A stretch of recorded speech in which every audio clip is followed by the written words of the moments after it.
US prosecutors have spoken of serious corporate governance failures at America's biggest bank, JP Morgan, as authorities brought criminal charges against two traders for concealing losses of more than $6 billion.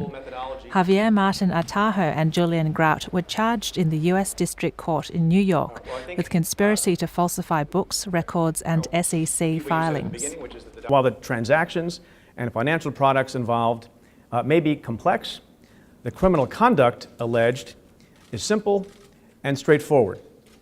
The defendants deliberately and repeatedly lied about the fair value of billions of dollars in assets on JP Morgan's books in order to cover up massive losses that mounted month after month at the beginning of 2012.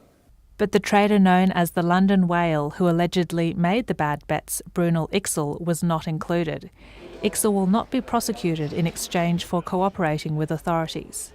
The United States Attorney said non-prosecution agreements were rare and considered factors such as relative culpability.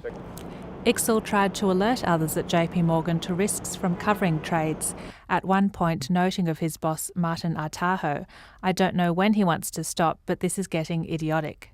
Prosecutors pointed to pressure from JP Morgan's chief investment officer to falsify records. You would think one of the biggest banks on the street would have rigorous compliance and oversight over their books. Think again. As described in the complaints, compliance over the bank's portfolio was little more than a rubber stamp. Compliance in name only. JP Morgan's valuation control group relied on market views and price quotes from the very group of traders they were supposed to be overseeing. Banks and financial institutions who believe they don't need to conduct meaningful oversight should think again. This should be a warning to bankers and traders everywhere. Investigators warned that in the current environment, one trade at one bank could do catastrophic damage in the blink of an eye.